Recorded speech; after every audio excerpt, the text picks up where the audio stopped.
কারণ উনি বেশ কিছুক্ষণ কথা বলেছেন আপনাদের সাথে, দেখছিলাম আপনারা সার্বিকভাবে কি আনৌপচারিক বার্তালাপ ছিল, আনঅফিসিয়াল কথাবার্তা ছিল। মাননীয় প্রধানমন্ত্রী কুশল মঙ্গল জানা, ডিপার্টমেন্টকে বা মিনিস্ট্রিকে কীভাবে কাজ করলে ভালো হবে, ওনার যে ভাস্ট এক্সপিরিয়েন্স এবং ওনার যে ভিশন এবং উনি যে ছোট ছোট সূক্ষ্ম সূক্ষ্ম জিনিস যেগুলোকে উনি সবসময় খেয়াল রাখেন, নিজের জীবনেও যেটাকে উনি ফলো করেন, আমার মতো সাধারণ কার্যকর্তার নাম ধরে ডাকেন, এই যে একটা বিরাট বড় ব্যাপার, মানে একজন প্রধানমন্ত্রী হয়েও এত কিছু করেন, যেটা সাধারণত দেখা যায় যিনি প্রধানমন্ত্রী হন তিনি অ্যাডমিনিস্ট্রেটিভ ব্যাপারটার দিকে বেশি মন দেন, সাংগঠনিক বিষয়ে মন দেন না। কিন্তু যেহেতু মূলত মাননীয় প্রধানমন্ত্রী নরেন্দ্র মোদীজি একজন সংগঠনের লোক, স্বাভাবিকভাবেই খুঁটিনাটি বিষয় তার বক্তব্যে থাকে।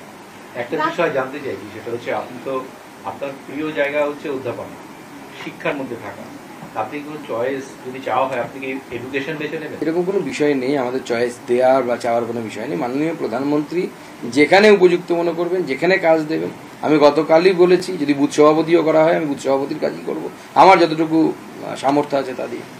সর্বমোট কতজন আজকে শপথ নেবেন ক্যাবিনেট?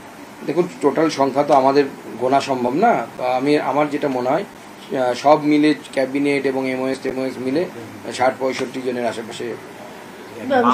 সভাপতি হওয়ার ক্ষেত্রে সভাপতির বিদায়ী সভাপতির একটা চয়েস থাকে যে তার রেকমেন্ডেশন, আপনার পরবর্তীকালে যদি অন্য কাউকে সভাপতি করা হয় আপনার নমিনেশন বা আপনার পছন্দের কে থাকে? পার্টি জিজ্ঞেস করলে পার্টিকে বলবো। বাংলা থেকে আপনি মন্ত্রী হচ্ছেন, এটা একটা বাংলার প্রাপ্তি। আজ তৃণমূল কংগ্রেস এই শপথ গ্রহণ অনুষ্ঠানকে বয়কট করেছে, কিভাবে দেখছেন? তৃণমূল তো কোনো শুভ জিনিস থাকে না, ভাঙচুর করতে দিন, শ্লীলতাহানি করতে দিন, মারপিট করতে দিন, বিরোধীদেরকে পেটাতে বলুন, ঘর বুলডোজার দিয়ে তুলে দিতে বলুন, সবার আগে তৃণমূল কংগ্রেসকে পাবেন। গত কয়েকদিন আগে আমার গাড়িতে লাঠিটাঠি দিয়ে বাড়িও মেরেছে, তো ধ্বংসাত্মক কার্যকলাপে তৃণমূলকে পাবেন, কোনো গঠনমূলক কার্যকলাপে পাবেন না। কংগ্রেসের মল্লিকার্জুন খার্গে উপস্থিত হচ্ছেন, জানিয়েও দিয়েছেন একই ইন্ডিয়া জোটের শরিক খার্গেই আসছেন, কিন্তু তার শরিক দল আসছে না।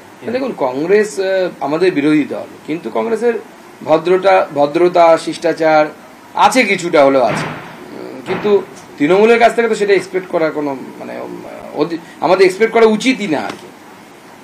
ঠিক আছে, এবার 1-1 করে দিই। আরে এতগুলো 1-1 হলে হবে না, মুশকিল তো এতগুলো 1-1। চারটে বাংলা নিবেদন করবেন না আজকের দিনটা একটুখানি ধরে নিন, 3টে প্রশ্ন, একই প্রশ্নগুলো করবেন।